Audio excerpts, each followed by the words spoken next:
بسم اللہ الرحمن الرحیم بلغ العلا بکمالہ کشف الدجی بجمالہ حسنت جمیع خصالہ صلو علیہ وآلہ۔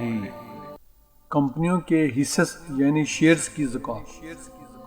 ہر کمپنی جو حصص بیچتی ہے وہ مثل مالک معین کے ہے، شرعاً مکلف ہے کہ وہ اپنی زکوٰۃ نکالے اور مقدار زکوٰۃ کا تعین کرے اور حصص خریدنے والوں کو باخبر کرے۔ حصص خریدنے والوں کی ذمہ داری ہے کہ کمپنی کے انتظامیہ کو اپنے حصے کے بقدر زکوٰۃ نکالنے اور مصارف زکوٰۃ میں صرف کرنے کا وکیل بنائیں، یا اپنے حصے کی زکوٰۃ کمپنی سے وصول کر کے مصارف زکوٰۃ میں صرف کرنے کا وکیل بنائیں، یا اپنے حصے کی زکوٰۃ کمپنی سے وصول کر کے مصارف پہ خود صرف کریں۔ البتہ جن حصص خریدنے والوں پر زکوٰۃ واجب نہیں ہے، شرعی نصاب پورا نہ ہونے کی وجہ سے یا سال نہ گزرنے کی وجہ سے، تو اس پر کچھ بھی نہیں ہے۔ ہر کمپنی جو شیئرز بیچتی ہے اس کی تجارت کے اعتبار سے زکوٰۃ کا وجوب ہوگا۔ نمبر 1، اگر زراعتی کمپنی ہے تو اس پر زراعت کی زکوٰۃ کے احکام لاگو ہوں گے۔ نمبر 2، اگر تجارتی کمپنی ہے تو اس پر مال تجارت کی زکوٰۃ کے احکام لاگو ہوں گے۔ نمبر 3، اگر کمپنی گائے، بیل، بھینس کے چمڑے، اون وغیرہ کا کاروبار کرتی ہے تو اس پر مال تجارت کی زکوٰۃ کے احکام لاگو ہوں گے۔ حصص بیچنے والی کمپنی اگر مقدار زکوٰۃ طے کرتی ہے اور نہ ہی اس کا اعلان کرتی ہے تو حصص خریدنے والے کی ذمہ داری ہوتی ہے کہ کمپنی کے انتظامیہ سے معلومات کرے اور تجربہ کار لوگوں سے دریافت کرے کہ اس کے حصے میں کتنی زکوٰۃ ہے اور کتنے پر نہیں ہے، اور ایک اندازہ مقرر کر کے اپنے حصے کی زکوٰۃ خود عطا کرے۔ اگر حصص خریدنے والا خود بھی حصص کی تجارت کرتا ہے، یعنی کمپنی سے خرید کر دوسروں کو بیچتا ہے، تو اس پر اموال تجارت کی زکوٰۃ کے احکام لاگو ہوں گے اور سال گزرنے پر اسے زکوٰۃ کی ادائیگی مروجہ حالیہ قیمت کے مطابق ادا کرنی ہوگی۔ اگر حکومت کا نظام شرع اسلامی کے مطابق ہو اور وہ کمپنیوں کا محاسبہ کر کے کمپنیوں سے زکوٰۃ وصول کر کے مصارف زکوٰۃ میں صرف کرنے کا نظم کرتی ہے تو حصص خریدنے والوں پر زکوٰۃ نہیں ہے۔ آلات حرفت سامان صنعت کی زکوٰۃ۔ وہ مملوکہ اشیاء جو بذات خود نفع بخش نہیں البتہ نفع اندوزی کا ذریعہ ہیں، جیسے کرایہ پر اٹھائی گئی عمارتیں، تعمیراتی سامان، صنعتی آلات، کرایہ پر دی جانے والی گاڑیاں اور مکینیکل سامان وغیرہ، ان اشیاء سے حاصل ہونے والے نفع اور کمائی پر بشرط یہ کہ وہ نصاب کو پہنچیں زکوٰۃ ہے۔ تاہم خیال رکھے زکوٰۃ اس مال پر ہے جو ان اشیاء پر خرچ کرنے کے بعد بچے۔ اس طرح ان اشیاء کی ذات اور ان کی قیمت پر زکوٰۃ نہیں ہے، اس سے حاصل ہونے والے نفع پر ہے۔ رکاز یعنی زمین سے ملے ہوئے خزانے کی زکوٰۃ۔ وہ اموال اور خزانے جو زمین میں مدفون ہو اور اس کا کوئی مالک اور وارث نہ ہو اور وہ کسی کو مل جائے تو شرعاً وہی اس کا مالک ہوگا۔ مال مدفون اگر بقدر نصاب ہے تو اس پر بھی زکوٰۃ ہے، یا پانے والا شخص خمس یعنی پانچواں حصے کے حساب سے زکوٰۃ ادا کرے گا۔ بخاری رحمۃ اللہ علیہ، مسلم رحمۃ اللہ علیہ، امام مالک رحمۃ اللہ علیہ اور امام احمد رحمۃ اللہ علیہ نے حضرت ابو ہریرہ رضی اللہ تعالیٰ عنہ سے اور طبرانی رضی اللہ تعالیٰ عنہ سے، عمر بن عوف رضی اللہ تعالیٰ عنہ سے ارشاد نبوی صلی اللہ علیہ وسلم نقل کیا ہے کہ مال مدفون میں خمس ہے۔ معدن یعنی زمین سے نکالے جانے والے ثروات اور اموال کی زکوٰۃ۔ زمین سے نکالے جانے والے اموال کی زکوٰۃ کے ضمن میں فقہائے مذاہب کا اختلاف ہے، جبکہ حدیث نبوی صلی اللہ علیہ وسلم ہے والمعدن جبار، چنانچہ زمین سے نکالے گئے اموال و ثروات پر زکوٰۃ نہیں ہے۔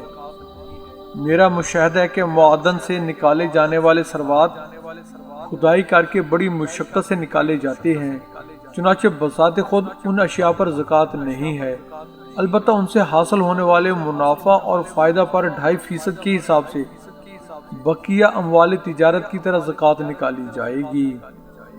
زکوٰۃ الفطر۔ زکوٰۃ الفطر یعنی صدقہ فطر ہر مسلمان شخص پر رمضان کے آخر میں اور شوال کے شروع یعنی عید کے دن واجب ہے۔ اس حکم میں مرد، عورت، بچے، بوڑھے، خادم وغیرہ سب شامل ہیں۔ بچوں اور ماتحتوں کی طرف سے سرپرست اور نگران حضرات ادا کریں گے۔ زکوٰۃ فطر کی مقدار 1 صاع اناج ہے۔ 1 صاع گیہوں جمہور فقہا کے نزدیک 2175 گرام کے برابر ہے۔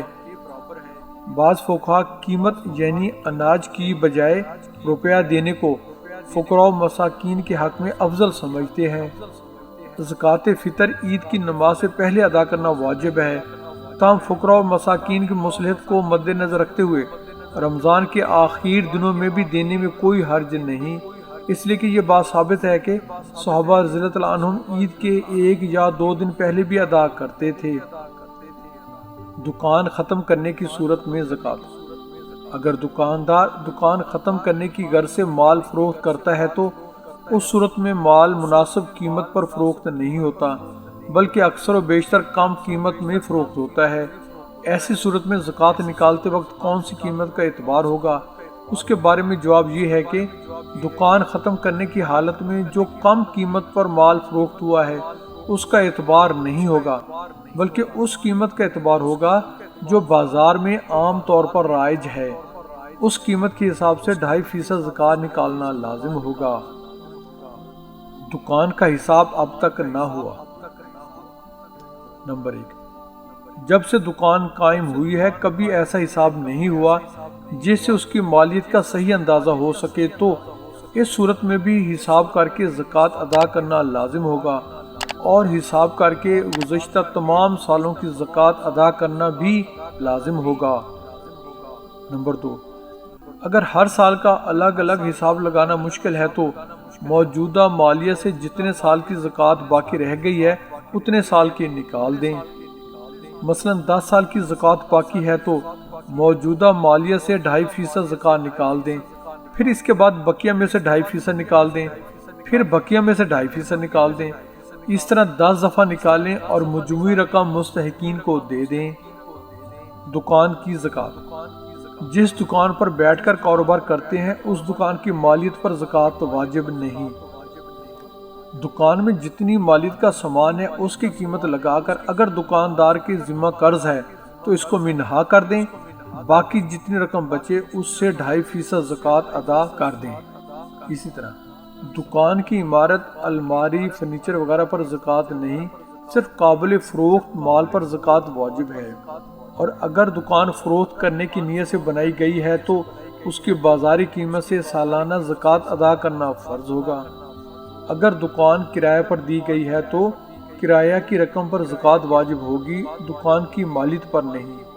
اگر دکان بیچنے کی نیت سے لی ہے، ابھی تک فروخت نہیں ہوئی بلکہ خالی ہے، تو اس سے بھی بازاری قیمت کے اعتبار سے زکوٰۃ ادا کرنا لازم ہوگا۔ اگر دکان خود دکانداری کرنے کے لیے لی ہے مگر ابھی تک شروع نہ کر سکا تو اس پر زکوٰۃ واجب نہیں ہوگی۔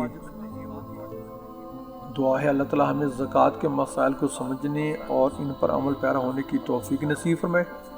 بہن اور بھائیوں، ایک لوویبل ریکویسٹ ہے کہ ہمارے YouTube channel Islam T V by Wahid ji کو سبسکرائب کر کے بیل آئیکن پر کلک کر لیں، آل کو چیک ان کر لیں، ہماری ویڈیوز کو اپنے اہل احباب میں شیئر کریں۔ دعاؤں کی درخواست ہے، اللہ تعالیٰ ہمیں ایک دوسرے کا خیر خواہ بنائے، آمین۔ جزاک اللہ۔